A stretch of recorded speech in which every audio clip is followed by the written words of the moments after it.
The stars had watched humanity for a very long time, and so had the Valkyrie Dominion 6,000 years ago. When humans were dragging stones across the Egyptian desert and stacking them into pyramids, a small silver probe had drifted silently through Earth's atmosphere and recorded everything it saw. The probe belonged to the Valkyrie, and they were not impressed. They saw creatures covered in dirt and sweat, and they saw primitive tools made of copper and bone, and they saw tribes fighting each other over patches of land that meant nothing in the grand scale of the galaxy. But the Valkyrie were careful creatures, and they noticed something else. They noticed how quickly these humans learned, and they noticed how they worked together in ways that other primitive species did not, and they noticed a fire in their eyes when they looked up at the night sky. The Valkyrie High Council reviewed the probe's data and made a decision that would echo through the millennia. Category 3: Existential threat. The official document read, "Approved for future elimination." The paperwork was filed and sent to the Ministry of Preemptive Action, where it joined thousands of other documents in a queue that moved slower than Continental Drift. The Valkyrie Dominion was powerful beyond measure, but it was also a bureaucracy of legendary inefficiency. 6,000 years past, empires rose and fell on Earth, and humans discovered iron, and then steel, and then gunpowder, and then the atom itself, and they spread across their small blue world like fire across dry grass. The Valkyrie did not notice because they were busy with other matters, and besides, the paperwork was still working its way through the system when the declaration of war finally received its 847th approval stamp. War Speaker Kethaman was given the honor of delivering the message to humanity. He stood on the bridge of the Dominion flagship, surrounded by 10,000 warships that blotted out the stars behind them, and he felt nothing but contempt for the primitive species he was about to destroy. Begin the transmission, he commanded, and his iridescent scales shimmered with anticipation. The broadcast went out across all frequencies, and it reached Earth in the time it takes a human heart to beat twice. To the primitive species of the third planet orbiting the star you call Sol, Kethaman announced with all the gravity of a god pronouncing judgment, "The Valkyrie Dominion formally declares war upon your kind." He paused for effect because the Valkyrie loved their dramatic moments. "You have 60 standard rotations to surrender your world and your resources and your people to our custody, and if you resist, you shall be erased from existence as if you never were." He ended the transmission and turned to his advisors with satisfaction. "How long until they respond with their pathetic pleas for mercy?" he asked. His communications officer checked the instruments and shrugged. "Based on our records of primitive species, it usually takes them several of their days to organize a coherent response, and most of that time is spent in panic and confusion." Kethaman settled into his command throne and prepared to wait. He did not have to wait long. The response came 17 hours later, and it was not what anyone expected. On the bridge of the UES Prometheus, Admiral Chen Wei-lin had received the alien transmission and read it twice, and then read it a third time, just to make sure she understood correctly. Then she did something that would be studied and debated and analyzed for centuries to come. She laughed. It started as a small chuckle, but it grew into something fuller and richer. And soon her entire bridge crew was laughing with her. "Admiral," her first officer asked when he caught his breath, "should we alert Earth Command?" "Oh yes," Chen Wei-lin said, wiping a tear from her eye. "Send them the transmission immediately, and tell them that our old friends have finally gotten around to visiting." The message reached Earth and spread across the United Government like ripples in a pond, and everywhere it went it was met with the same reaction. Laughter, deep, genuine laughter. That came from a species that knew something the Valkyrie did not. Secretary General Marcus Okonkwo prepared the official response himself, because some moments in history require a personal touch. He sat at his desk with the flags of 100 nations hanging behind him and the emblem of the United Earth Government gleaming above his head, and he looked into the camera with a slight smile that held secrets older than the Valkyrie civilization. We received your declaration, he began.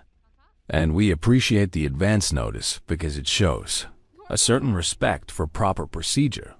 He leaned forward slightly. However, we must inform you that your intelligence appears to be somewhat outdated, and I mean this quite literally, because the last time your scouts visited our world, we were still figuring out how to make bronze.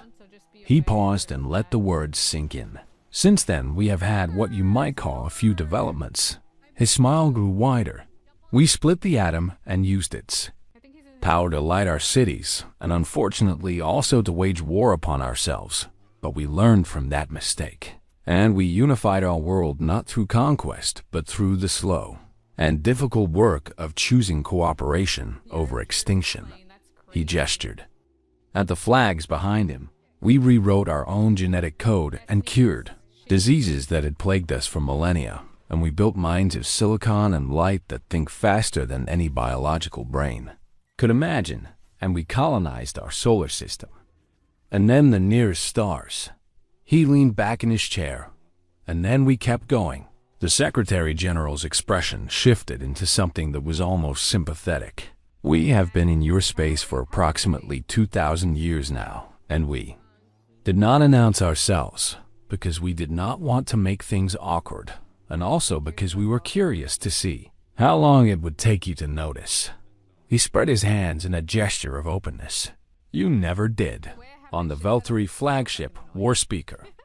Catherman watched this transmission with growing unease, and around him his officers exchanged glances that carried the first seeds of fear. This is a bluff, Catherman declared. Primitive species are known for their desperate lies when faced with superior force.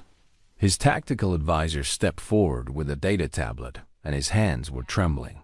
War speaker, I have been receiving reports from our intelligence networks, and the reports are troubling. Speak. We have confirmed 17 human colony worlds within Dominion territory, and some of them have been there for 800 years, and we never detected them because they made themselves invisible to our sensors. Catherman stared at the advisor. Invisible how? We do not. No, because we cannot detect the technology they use to hide themselves. The war speaker felt something cold settle in his multiple stomachs, and for the first time in his long and distinguished career, he began to wonder if he had made a terrible mistake on the bridge of the Prometheus. Admiral Chun Wei Lin watched the Valkyrie fleet through sensors that could count the scales on Catherman says from 3 light years away. Do you think they understand yet? Her first officer asked. The admiral shook her head slowly. Not yet, but they will, and when they do, we will be ready to show them exactly what 6,000 years of preparation looks like. She turned back to her display and smiled. The war had begun, and humanity was ready to laugh all the way to victory. War speaker Catherman had fought in 37 campaigns across the galaxy, and he had never once felt the cold grip of doubt around his heart until now. The human transmission played on repeat in his mind, and each time he watched it, the Secretary General's smile seemed to grow more knowing and more dangerous. Run the analysis again. He commanded his intelligence officers for the 5th time. The lead analyst bowed her head, and her scales had turned a pale shade of blue, which among the Valkyrie indicated extreme stress. War speaker. The results remain unchanged, and in fact they have become worse with each new report we receive. She pulled up a holographic map of Dominion space, and Catherman watched as 17 red dots appeared scattered across territories he had believed were completely under Valkyrie control. These are the confirmed human colonies, the analyst explained, and they range in age from 300 to 800 years old. And the oldest ones are located in sectors we have patrolled continuously for millennia. How did we miss them? Catherman demanded. Analyst hesitated, and her scales shifted to an even paler shade. They did not want to be found in their stealth. Technology is beyond anything in our databases. And when we attempted to analyze the energy signatures of their hidden colonies, our instruments returned readings that our scientists describe as theoretically impossible. Cathaman gripped the arms of his command throne so tightly that the metal groaned beneath his claws. What else have you found? We intercepted communications between human vessels, and the encryption was unbreakable, but we did manage to capture fragments of unencrypted casual transmissions between crew members. And what did these transmissions reveal? The analysts swallowed hard. They were making jokes about us. War speaker, and they have been making jokes about us for centuries, and they have names for our ships and our commanders, and they have been watching us the same way we once watched them. The bridge fell silent, and every Velthari present felt the weight of that revelation pressing down upon them. For 20,000 years, the Dominion had been the watchers and the hunters and the masters of every species. They encountered, and now they learned that they had been observed and studied and laughed at by creatures they had dismissed as primitives. It was humiliating beyond measure. Contact the High Council, Cathaman ordered, and tell them we require additional intelligence before proceeding with the invasion. His communications officer looked up with confusion in her eyes. War speaker, the High Council has already sent a response, and they are ordering us to proceed immediately. And they say that the human transmission is obvious propaganda designed to cause exactly this kind of hesitation. Cathaman closed his eyes and took a deep breath. The High Council sat in their comfortable chambers on the homeworld, and they had not seen the human smile, and they had not felt the chill that ran through the bridge when the intelligence reports came in. They did not understand, but orders were orders, and the Velthari had built their civilization on obedience to the hierarchy. Prepare the fleet for advance, Cathaman commanded, and his voice carried none of the confidence it had held just hours before the 10,000 warships began to move forward, and their engines blazed with the light of captured stars, and their weapons hummed with enough power to crack planets in half on the human side of the invisible line that separated the two forces. Admiral Chun Weilin watched the Velthari advance with something that looked almost like pity. They are coming, her tactical officer reported. I can see that, the admiral replied, and I was hoping they would reconsider, but I suppose 6,000 years of believing yourself superior does not disappear in a single day. She turned to her communications officer. Send the first package. The officer nodded and pressed a single button across the Velthari fleet. Every ship received a data transmission simultaneously, and the transmission passed through their firewalls and their security systems and their encrypted networks as if those defenses were made of wet paper. Alarms blared on every bridge, and officers scrambled to contain what they assumed was a cyber attack, but when they examined the transmitted data, they found something unexpected.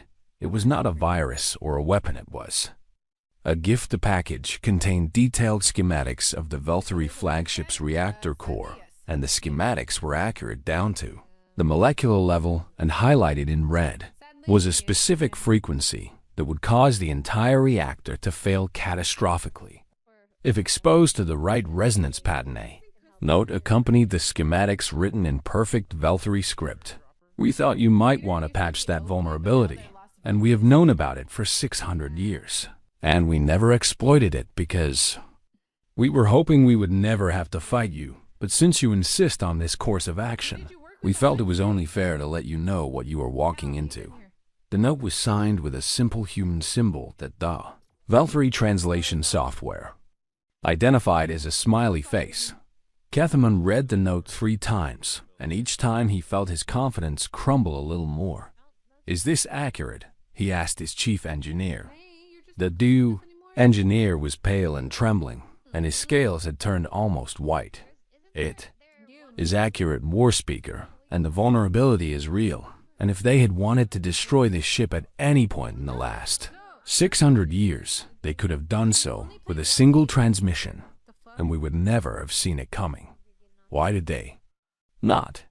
The engineer had no answer. Across the fleet, similar scenes played out as each ship received its own personalized package containing its own specific vulnerabilities, and its own proof that the humans had been watching and waiting and choosing not to strike. The psychological effect was devastating. Crews that had been eager for battle now looked at their own systems with suspicion, and commanders who had boasted of their invincibility now wondered what other secrets the humans knew on the Prometheus. Admiral Chun Wei-lin allowed herself a small smile. "They are still coming," her tactical officer reported, though his voice carried a note of disbelief. "The war speaker is proud," Chun Wei-lin observed, "and pride is a difficult thing to swallow, especially when your entire civilization is watching, and he will need a more direct demonstration before he understands." She turned to her weapons officer. "Prepare the long-range demonstration and make sure the targeting is precise, because we do not want any casualties." "Understood, Admiral, and the target has been evacuated as planned." Chen Wei-lin nodded. "Good, because we are not here to kill them, and we are here to teach them, and sometimes the best lessons are the ones that leave everyone alive to learn from them." The Prometheus was a small ship by Valkyrie standards, and it looked almost comical floating alone in front of the massive armada bearing down upon it. But size had stopped mattering in human warfare a very long time ago. The ship's main weapon charged with a sound like thunder rolling across an endless sky, and sensors across the Valkyrie fleet detected an energy buildup that their instruments could not properly measure. "What is that?" Catherman demanded. No one could answer him. The Prometheus fired.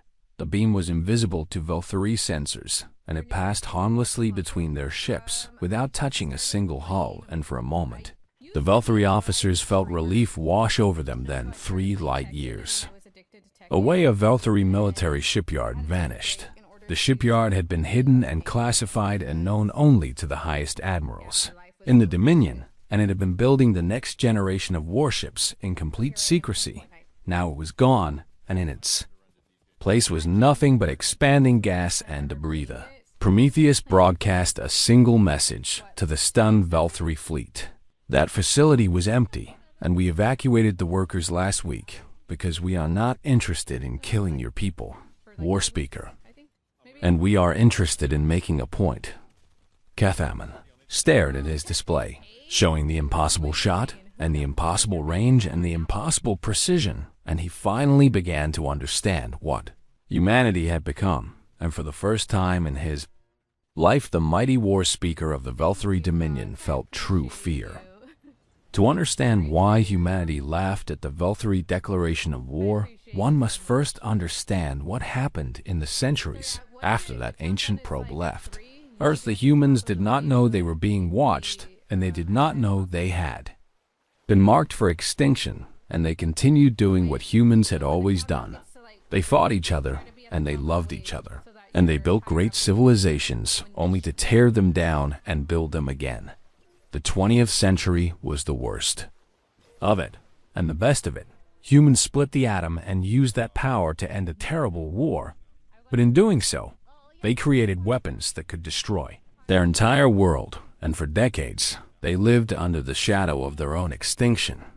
But something remarkable happened. Faced with the possibility of total annihilation, humanity began to change, and it was slow and messy, and there were many setbacks along the way, but gradually the nations of Earth started to cooperate in ways they never had before.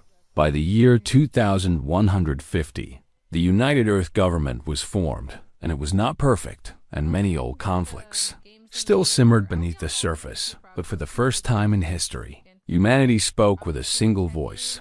They looked up at the stars, and they reached for them. The first Mars colony was established in 2089, and the first permanent settlement on Europa came in 2134, and by 2200 humanity had spread across their entire solar system. And then in the year 2247, everything changed. A mining crew on the outer edge of the asteroid belt discovered something that should not have been there, and it was small and silver and ancient, and it was clearly not made by human hands. The probe was damaged beyond repair, but its data core was intact. And when human scientists finally cracked its encryption, they found something that froze their blood. Star charts showing a vast alien civilization called the Valkyrie, Dominion records of observations made on Earth 6,000 years ago, and a bureaucratic document classifying humanity as a Category 3 existential threat and approving them for future elimination. The document was stamped and signed and filed with the kind of casual efficiency that suggested the Valkyrie considered human extinction to be nothing more than a minor administrative matter. Humanity read that document, and humanity understood. They were not alone in the universe, and the universe wanted them dead. Other species might have panicked, and other species might have despaired, and other species might have turned on each other in fear. Humanity did none of those things. Instead, they got to work.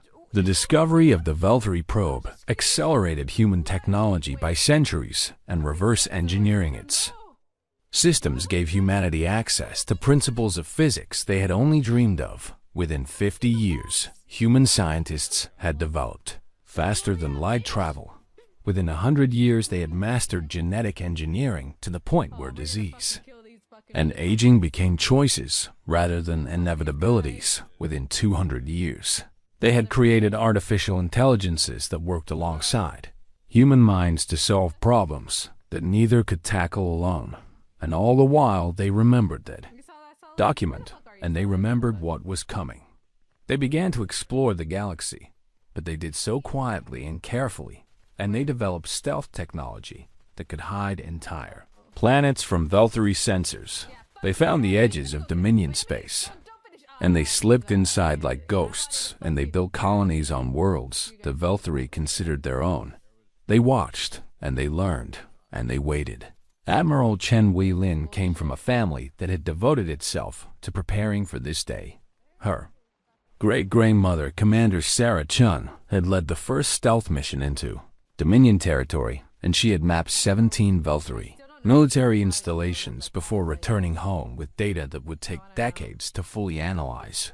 Her great-grandfather, Admiral James Shun, had overseen the construction of the first human shipyards hidden within Dominion space, and those shipyards had been building warships in secret for 300 years. Her grandmother, Admiral Lu Chun, had developed a weapon systems that could strike targets light years away with perfect precision, and she had tested those weapons on asteroids and dead moons where no one would be harmed. And her mother, Admiral Mei Chun, had created the intelligence networks that reached into every level of Valkyrie society, and those networks had provided humanity with a complete understanding of their enemy. 4 generations of the Chun family had devoted their lives to this moment, and they were not alone. Across humanity, similar families had made similar sacrifices and similar preparations, and every child born in the last 5 centuries had grown up knowing that someday the Valkyrie would come.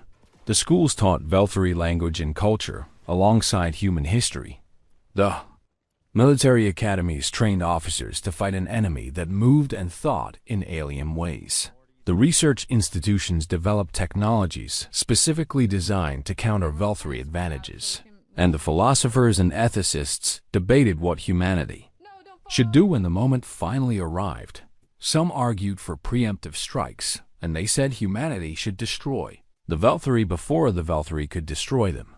But others argued for something different. They said that humanity had learned from its own bloody history, and they said that the cycle of violence and revenge had nearly destroyed their species, and they said that if humanity wanted to be better than its enemies, it had to act better than its enemies. This debate raged for centuries, and it was never fully resolved, but when the Valkyrie declaration of war finally arrived, humanity was ready to try something unprecedented. They would defeat their enemy without destroying them. They would demonstrate their power without using it to kill. They would offer peace to those who had planned their extinction. It was audacious and perhaps naive, and many humans thought it was foolish, but it was the choice humanity made. On the bridge of the Prometheus, Admiral Chun Wei-lin carried the weight of her ancestors and the hopes of her species as she watched the Valkyrie fleet approach. Admiral, her first officer said quietly. "Do you think they will understand what we are trying to do?" Chun Wei-lin considered the question. Carefully, "I do not know," she admitted. "And the Velthari have spent 20,000 years believing they are superior to everyone else, and beliefs like that do not change easily." She turned to look at the stars that humans had called home for millennia. "But we have to try, because if we simply destroy them, we become exactly what they feared we would become. And we prove that their assessment of us was correct."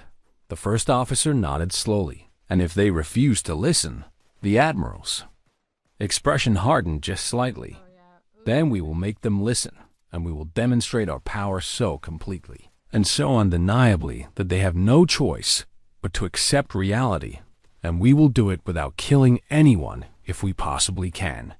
She paused and allowed herself a small smile. "But I suspect that after a few more demonstrations, even the most stubborn Velthari will start to reconsider their position, and pride is a powerful force, but survival is stronger." Outside the ship, the stars burned with ancient light, and somewhere among them, the Velthari fleet was learning that the primitives they had dismissed 6,000 years ago had become something beyond their worst nightmares, and yet those nightmares were offering them a hand instead of a fist. That was the most terrifying thing of all. War Speaker Kethaman stood on his bridge surrounded by officers who had lost all color in their scales, and he faced a choice that would define the rest of his life. He could retreat and admit defeat and return home in disgrace to face a high council that would strip him of his rank and his honor and his name, or he could advance in hope that the human demonstration was a trick and pray that Velthari numbers would somehow overcome human technology. His pride made the choice for him. "All ships, continue forward," he commanded, and his voice did not waver even though his hearts were pounding with fear. "And prepare all weapons for maximum output." His officers hesitated, and he could see the doubt in their eyes. But the Velthari were a species built on obedience, and they followed orders even when those orders seemed to lead toward destruction. The Great Armada resumed its advance, and 10,000 warships moved as one toward the tiny human vessel that floated before them like a leaf. In front of a tsunami on the Prometheus, Admiral Chun Wei-lin watched the Velthari approach, and she felt a strange mixture of respect and sadness. "He is brave," she observed, "and I will give him that much, and it takes courage to keep moving forward. When you know what you are facing." Her tactical officer looked up from his console. "Admiral, the Velthari fleet is charging weapons, and their targeting systems are locking onto our position." "Let them," Chun Wei-lin said calmly, "and proceed with the next phase of the demonstration." What happened next would be recorded in the histories of both species as the moment when Velthari supremacy ended forever. The human fleet appeared. It did not emerge from hiding or decloak from some concealed position. And it simply appeared as if it had always been there, and the Velthari censors had simply refused to acknowledge its existence. 100,000 human warships materialized around the Velthari armada, and each one was smaller than the smallest Velthari vessel, but each one carried weapons that could reduce planets to rubble.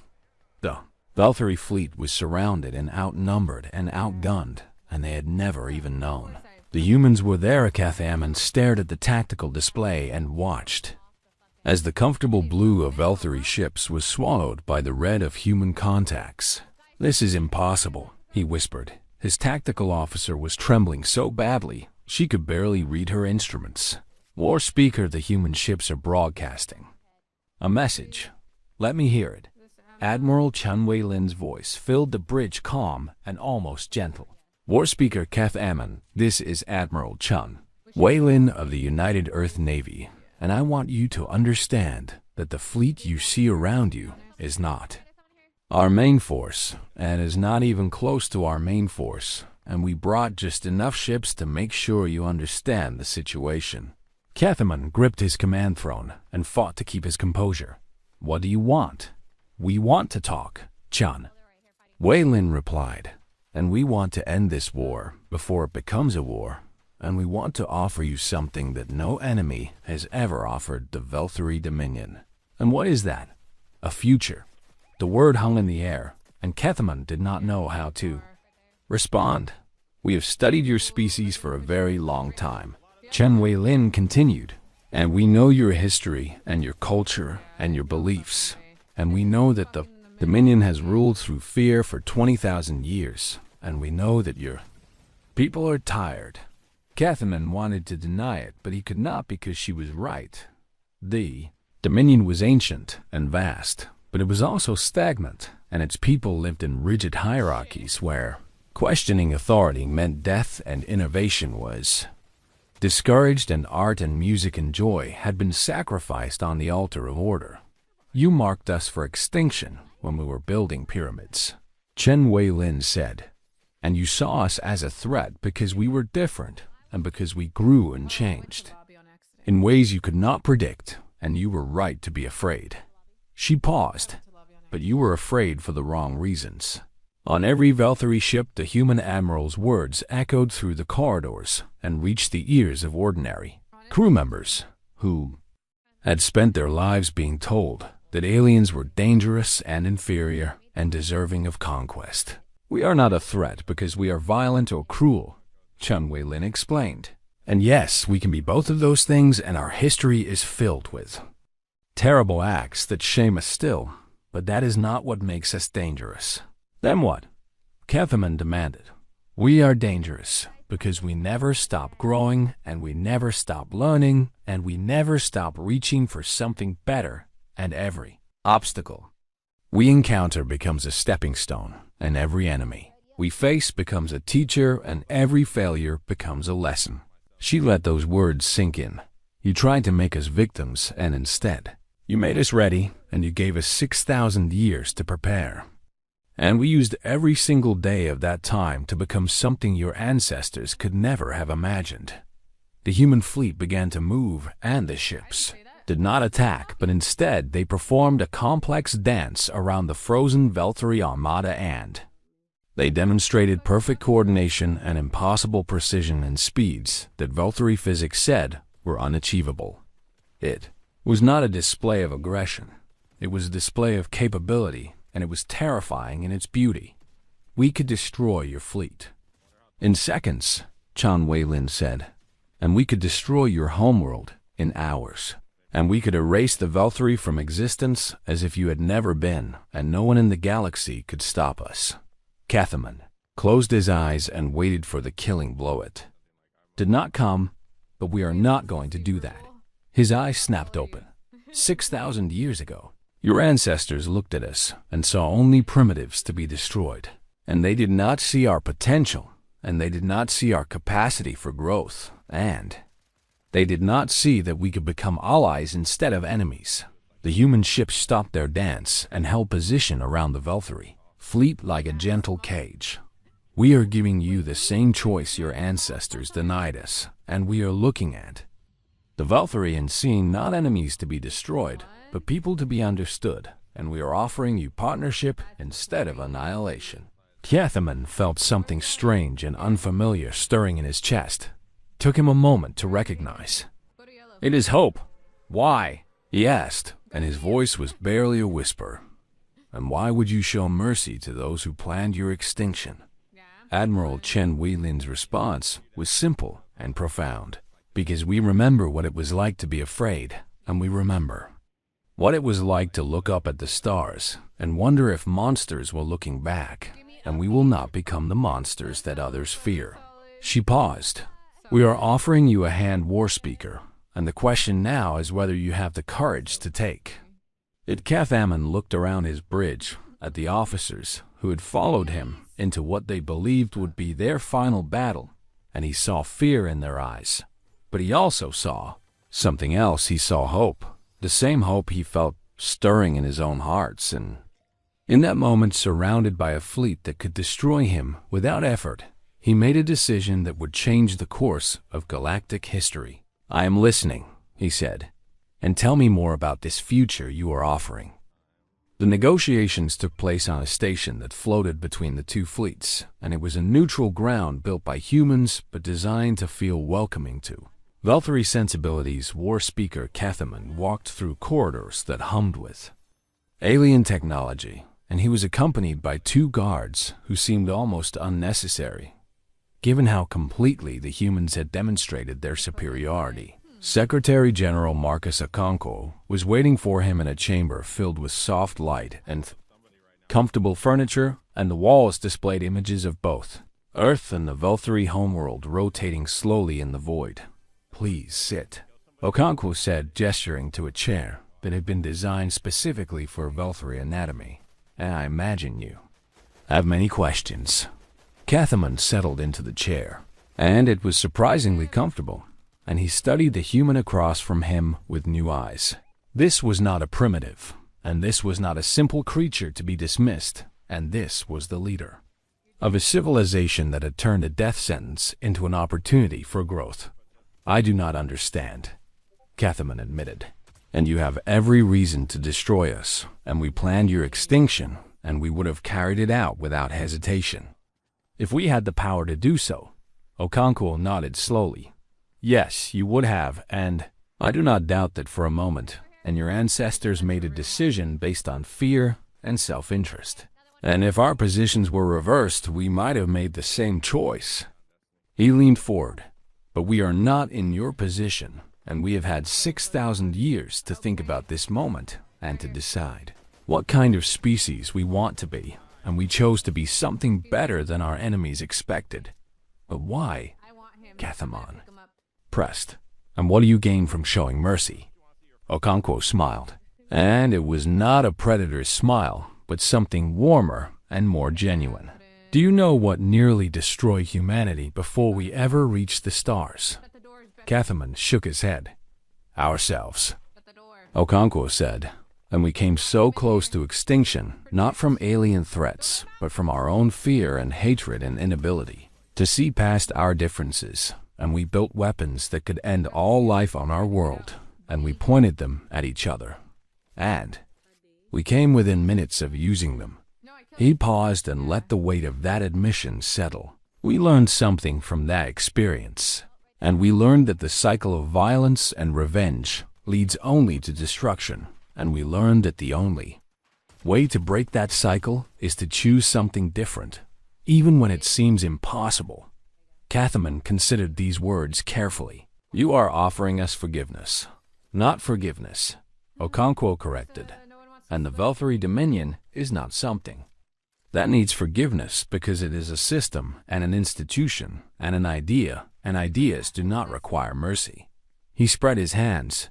"But the Valtteri people are different, and they did not choose to be born into your hierarchy, and they did not choose to be taught that conquest was the only path to security, and they are just people who inherited a system that told them this was the only way to live." Catherman felt something shift inside him.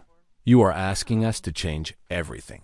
"No," Okonkwo said, "and I am not asking anything, and I am offering an opportunity, and what you do with that opportunity is your choice." He stood and walked to the window where the two fleets hung motionless in space. "The Dominion has ruled through fear for 20,000 years, and your people obey because they are afraid of punishment, and your conquered worlds submit because they are afraid of destruction, and your entire civilization is built on the foundation of terror." He turned back to face Catherman. "We have watched your people for 2,000 years, and we have lived among them in disguise. And we have seen the artists who hide their work because creativity is punished, and we have seen the scientists who suppress their discoveries because innovation is dangerous, and we have seen the children who learn to fear before they learn to hope." Catherman thought of his own childhood, and the lessons he had learned, and the dreams he had been forced to abandon because they did not fit the rigid structure of Valtteri society. "What are you offering instead?" Okonkwo smiled again. "Freedom, and not the freedom to do whatever you want without consequences, but the freedom to grow and change and become something better, and freedom to question and create and fail and try again." He returned to his seat. We are offering partnership, and we are offering to share our technology and our knowledge and our experience, and we are offering to help the Valkyrie build something new. And what do you want in return? Peace, Okonkwo said simply, and the chance to explore the galaxy together, and the opportunity to learn from each other, and the hope that someday our children will look back at this moment and see it as the beginning of something wonderful. Cathaman was quiet for a long time. He thought about the fleet waiting outside, and the power it represented, and the fear it inspired.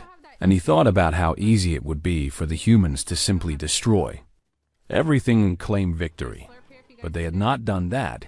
They had chosen something harder, and something stranger, and something that required more courage than simple conquest. The High Council will not accept this, he said finally. And they are old and proud, and they have spent their entire lives believing in Valkyrie supremacy, and they will see your offer as an insult. Okonkwo nodded. I know, and I suspect there will be resistance and conflict and difficult times ahead, and change never comes easily, especially to civilizations as old as yours. He leaned forward. But I also know that you are not alone in questioning the old ways, and we have seen the dissidents and the dreamers and the quiet revolutionaries who have been waiting for a chance to build something better, and we believe that given the choice, your people will choose hope over fear. Cathaman thought of officers on his own ship who had looked at the human fleet with something other than terror, and he thought of the workers and scientists and ordinary citizens who had whispered criticisms of the Dominion in private moments. You are offering to help us overthrow our own government.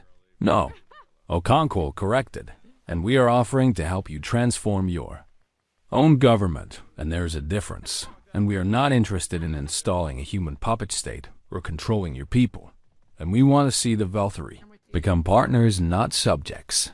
He extended his hand across the table in an ancient human gesture.